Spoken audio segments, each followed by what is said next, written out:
Hey everybody, it's Captain Kyle and I have Shockwave, the Decepticon Military Operations Commander. Yes, G1. Though, I will admit, again, like most of the ones I show you that are so nicely in box, this is actually a counterfeit. Amazingly, I didn't get it from AliExpress, I got it from eBay, and I'll give more details on that later and a link in the description, but I've always liked Shockwave. He was a very cool character. Very different in the comics and the cartoon, and we'll actually talk about that as well. But let's break this guy out and see how good he is, quality-wise, and if it's worth getting for your collection. Be right back. So here he is. He's the Military Operations Commander for the Decepticons. Now, the box is very nice. As you can see, he's very nice in there. The barrel, I was a little concerned, so I actually sliced open the box already, but the barrel is in the side here instead of in the styrofoam, and I think there's a reason for that, which we'll get into later. But it's a very nice box. Of course, it has, even though it's Series 2, it has the Series 1 background on it. Now, that happens sometimes. For instance, Metroplex, I believe, some of the ones that were released back in '86 had this on the back instead of the Series 3 artwork. And later on, as they went from rubber wheels to plastic wheels, they switched over. But it is interesting that it does have the Series 1 artwork on the back. But he was released right at the beginning of the second series and had to face off against Jetfire. But very nice box, but let's pop him out and take a look at what's inside. And that is styrofoam. Styrofoam, the stuff they don't really use much anymore. Now, normally I just toss these like trash, but that's a nice box, I'm keeping it. But yes, just like the original, it is in styrofoam, which they don't use much of that in packaging for toys anymore. In fact, they've even gotten away from plastic. Now, the back of the styrofoam has a little push thing here, so we can take out Shockwave and get little pieces of styrofoam to put in the trash. It also has the instructions here. I see a rub sign. Now, again, I say this every time, but I think it's worth repeating. Don't try to pass this off as a real, Generation 1 Shockwave to anybody. Because one, if you keep it in the box and then they get it and they find that inside, that's a dead giveaway. And it's just not cool. Don't rip off your fellow collectors. I could still probably get a profit off this if I sold it. So why lie? Instructions are in there, there's stickers. He only really had the Decepticon symbol on his chest, which I will put on later. But very nice gun, comes with the barrel. Now, when you put the barrel on, I recall it used to like snap into place, but it's not snapping into place. So it can wiggle right off, which is kind of irritating. A little more styrofoam. But one thing I've noticed, I don't recall the nozzle on his left hand being adorned with this little tip here. I think that is something that in Hasbro, they trimmed it off, or their mold was slightly different. For all I know, they used the Galactic Man mold for this because it's the same thing. So he's got this little thing, and I think what it does is when you put on the barrel, is it keeps it from going all the way back. So I don't know, if you have an original G1 Shockwave, I would love to know if this little nozzle here is present on yours or not. This little itty bitty tip, because that's what I think is keeping this from going on. I mean, I wasn't overly concerned, but I actually have an original one of these. Not this guy. I wish I still had one of him, but I had an original one of these and tried it on and it's the same thing. So I think that tip might do it. I think next time I visit some friends who have an original, I'll be checking that out. So it's a very nice version of Shockwave. Again, it's a counterfeit, but it looks, other than that part, it looks identical to what I remember. It's got the nice little scope, so I can shoot you accurately. Don't want to shoot people inaccurately. It's got the nice trigger underneath here, same grip that I remember. Everything is exact. It's a lovely, lovely version of the original toy. And a little bit cheaper than getting an original in box. So as a gun, you can see he's got that nice hose. This actually contains the wires for the electronics, which we're going to talk about in a second. One thing I also used to do with mine in gun mode is I would pop out the feet and basically set them up like a laser cannon.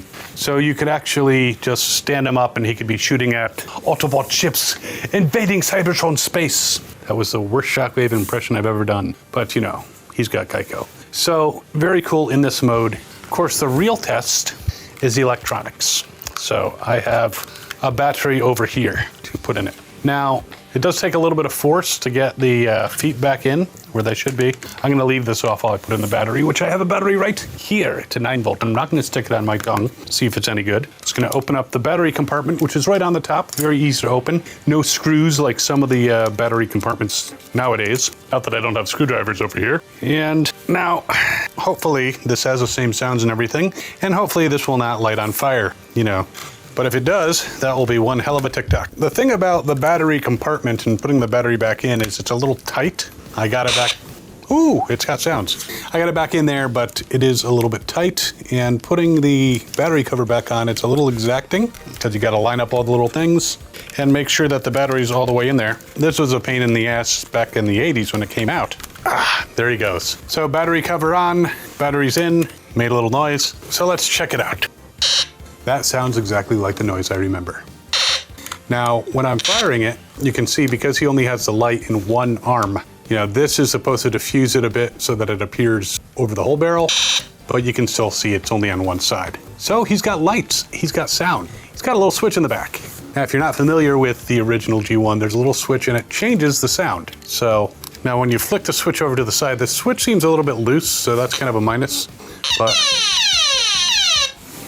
now to me, the barrel fell off. That's a minus. That particular sound, to me, was more of an alarm. So I wouldn't use that for his attack. I would use that one for the attack, and the other one, the switch definitely seems loose. I would use that one for the actual alarm, like, Autobots have invaded the space bridge. Autobot have stolen Energon. Female Autobots are around. Oh no. That type of thing. So very cool that it has the sounds, just like I remember. I don't know if there's any difference. It doesn't sound like it. The speaker's right here. If there is, let me know, but to my knowledge, it definitely is original in sounds. So we've examined the gun mode, we've tested out the electronics. Let's get them into robot mode. Now, with a lot of G1s, a lot of the accessories like this one just go aside. In fact, when you're watching the actual show and they have him there in gun mode and he transforms in like one of the bumpers, this would just fly off and you'd never see it again. But that's not a big deal. We just put this aside. A lot of the newer Shockwaves actually incorporate that barrel, especially like the Masterpiece. Shall eventually do a review on a knockoff Masterpiece. But let's see, his head is very springy.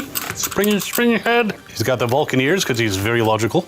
And let's get his legs into position. Now, when you find a lot of these in the wild, as you know, original ones that have been played with, sometimes there's a little bit of a break here between his legs, which has to hurt. And that is because people, you know, would force it or, you know, there's wear and tear.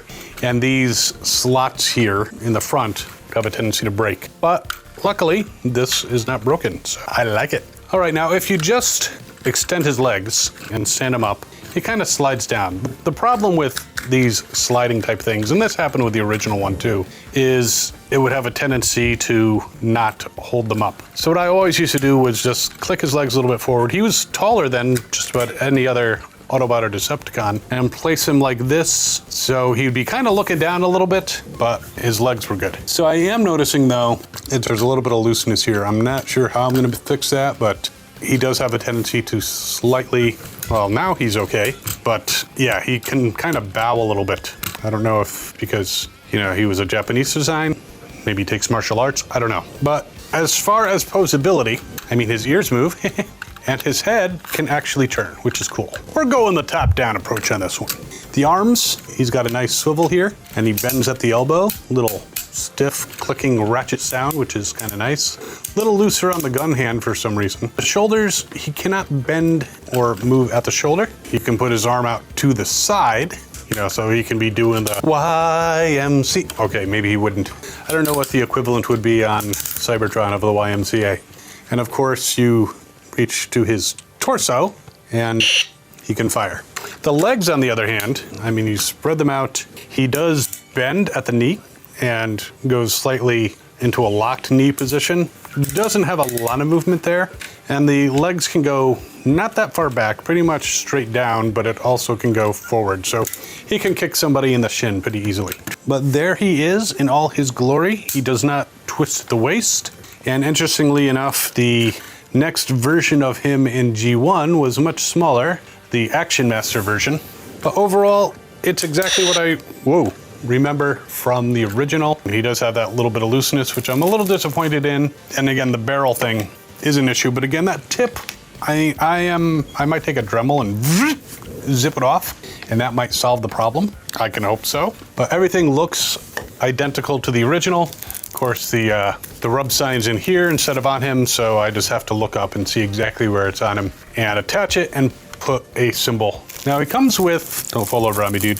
He comes with basically a sheet of Decepticon symbols, and I think one of these lower ones is the one that will go on his chest. I looked in the instructions. There's nothing that says where his stickers go, but he only really had one, so I don't recall any other stickers on him. I could be wrong. If I'm wrong, let me know, but I don't want to have to do another apology video. I messed up, guys. He's supposed to have all these different stickers. I won't put you through that again. But a very cool version of Shockwave. It's the original. And despite those two little minor things, you know, I think he's definitely worth getting. Now, personality-wise, he was interesting because in the comic, it's a lot different than the cartoon. Cartoon, he was like, of course, Megatron, whatever you need, Megatron. Very loyal, guardian of Cybertron, left behind because they didn't want to give him a Earth alt mode. But in the comics, he actually, they have the original 4-issue limited series, which was bi-monthly. And then at the end, he comes in and blasts all the Autobots away. Now, originally, the ending was not that. Originally, the Autobots won, they went home, blah, blah, blah. Everyone lived happily ever after. But they decided at Marvel that it was doing so well, and they talked to Hasbro, and Hasbro was like, yeah, let's keep going. So they went to a regular issue, and he's got the best cover ever on issue 5. But they had to change the ending of issue 4, and in the UK, they didn't get those changes. So if you're in the UK or in Europe, you may have a copy of an original Transformers story that has a different ending for issue number 4 or whatever number it was, because you might have had those magazine-sized comics and they might have divided it up into different numbers. But so yeah, he was introduced and brought in to continue the series and took over from Megatron and was basically leader of the Decepticons for a good portion of the comics. Eventually he gave leadership back to Megatron, then he took it back again after sending the Predacons out. Long story, read those books. And then he was replaced by Ratbat. Very interesting. But I love Shockwave, very cool toy, very cool character, and he cost me $79.99 plus applicable state sales tax on eBay. I looked on AliExpress, I looked everywhere on AliExpress, and apparently I'd seen him on there before, but for whatever reason they pulled him. Sometimes I guess they decide it's not worth selling certain things or whatever. So I'll put a link down in the description to eBay, and I'll look again on AliExpress. If it's there, I'll put one for there too. But he cost me like, it was free shipping, it was like 85 bucks. Considering what a actual Shockwave costs on eBay, a real one, especially in the box, in this nice a condition, even with the little, you know, flaws that he might have, like he just leaned forward a little bit. You know, I think it's definitely worth the price. So while you're mulling him over though, over here we got a video where we compare the Cyber Battalion version of Shockwave versus the Siege version of Shockwave. And they're both cool toys, but there's definitely some differences. So check that out. And of course, like, share, subscribe, all the wonderful stuff. We'll see you next time. As always, have fun and good hunting.